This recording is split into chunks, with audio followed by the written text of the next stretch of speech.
ጋይስ እኛ ከዚህ ሌቭል አይተን የወጣን ነው። አሁን 70 ምናምን ደቂቃ ላይ ነው ታች ወጣን። እዛ ምድር ባቡር ድባብ አለ መሰለኝ እዛ ይሄ ብለን እንጨፍራለን። አልፈን አይደለም ግን በቃ እንጨፍራለን ከነሱ ጋር። ኒው ሌቭል ነበርና አሁን ወጥተን ከኒው ሌቭል ትንሽ እዚህ እያየን ነበር ኳስ እና አሁን ወደ ዋናው ድባብ በዚህ ንግባ። አሁን ወደ ድባቡ እየሄድን ነው። ገና ከዚህ ሳይ ራሱ ብዙ ሰው ነው ያለው ታውቃለህ። አንተ ምን እሺ ነው ይውላ የአርሴናል ፋን ነው ትላለህ በአል ረበና በእናት ጋዴም አንተ ምንድነው ይውላ የአርሴናል ፋን ነው በአል ስክሪኑ ያን ላይ አይታይም ግን በእንትን ያንጸባርቃል። አንተ በሙሽሮች ቀን ምን እሺ በሙሽሮች ቀን ማንቸስተር በሙሽሮች ቀን ሰውላ አርሴናል ለብሶ የውላ ሰው እንደኛ ለመሆን ኧረ በእናትህ ሂድ ወደዛ 6 ዓመት ተከታታይ ማንጫወት እናንተኛ ላይ አደረሱ። አንተስ ምረው ምረው ፓላስ ያገባ ብራቮ ምናምን ትላለህ እንዴ በእናትህ። አሁን ደግሞ ፓላስ ነው ያገባው። የማንቸስተር ደጋፊ ከዚህ ጋር ይጫዋል። አሁን ራሱ በቃ 2 ደቂቃ ይቀረው አርሴናል ዋንጫ ሊበላ ማለት ወይ በስተመጨረሻ ከ22 ዓመታት በኋላ አርሴናል ዋንጫ ሊበላ ነው። ጀመር ፓላስ የልጅነቴ ነው አታለልኳችሁ እንጂ በዚህ ማለት ወጋም ካልወጋም ዋንጫውን በልቶታል እኮ ምንም ቢሆን በስተመጨረሻ ከ22 ዓመታት በኋላ እዚህ ጋር ደግሞ ሙሽራው አራተኝ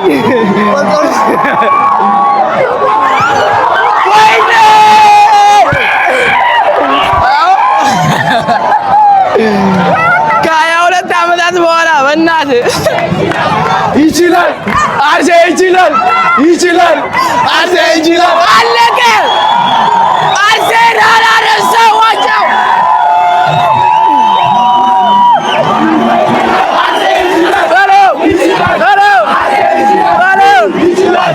እየገባን ነው ረበል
I love you, babe.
ሲቲ ነኝ።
ኧረ በእናታችሁ ሙቀቱ በደለኝ። አተ የሲቲ ደጋፊ ሆኜ እዚህ ምን አስጨፈረኝ እና ጋይስ አሁን እንጨፍረን ድምጻችን ተዘግቶ ማለት ነው። እኔ ሲቲ ደጋፊ ነኝ ግን ለአርሴናል ድምጽ ተዘጋ። አንተ ምን ነው የምትለኝ? አንተ የአርሴናል ደጋፊ ሆነ አልጨፈርክም። እኔ ግን የአርሴናል ደጋፊ ስለሆነ ጨፈርኩ። እና አሁን ዋንጫው ሳትደርስ ወማን እየጠበቅን ነው። ምን ዋንጫው ሳትደርስ እየጠበቅን ነው። ይሄ ሁሉ ደጋፊ የአርሴናል ነው። በእናት ሶስት እዛ ጋር ደግሞ እየጨፈሩ ነው እንደምታዩት። ድምጽ የተዘጋ በእናት እዚህ ጋር ደግሞ አርሴናል አንደኛ ራሱ አትባልም ሻምፒዮን ነው ቀጥታ ወለ አርሴናል ምንገኘው ምድር ባቡር ጋይስ ጨርሰናል። ግን ዋንጫው ፓርት አስገባላችኋለሁ ከዩቲዩብም ሆነ ከሌላ ቦታ ያስገባላችኋለሁ። በኋላ ቲቪው ጠፍቷል አሁን አልተመለሰም። በቃ ብቻ እኛ አስገባላችኋለሁ ዋንጫውን ሲነሱ ምናምን እና ድሬዳዋ ቫይብ ይሄን ይመስል ነበር። አርሴናል ከ22 ዓመታት በኋላ ዛሬ ገና አነሳ። ከ22 ዓመት እኔ ገና አርሴናል ፋን አይደለሁም የሲቲ ፋን ነኝ እንደምታውቁ። እና በቀጣይ ቪዲዮስ ከምንገናኝ ቀጣይ ቪዲዮስ ደግሞ ቆቲና ቤንግ የሆኑ ቪዲዮስ ናቸው። ሰብስክራይብ እያደረጋችሁ ቪዲዮስ ከመጀመሪያ ድረስ ስለተከታተላችሁ እናመሰግናለን። ለአርሲ ፋን ጉድላክ ብለናል። ኮንግራ ብለናል። ባይዘው ለአርሲ ፋኖች እንዳለ ኮንግራ ብለናል።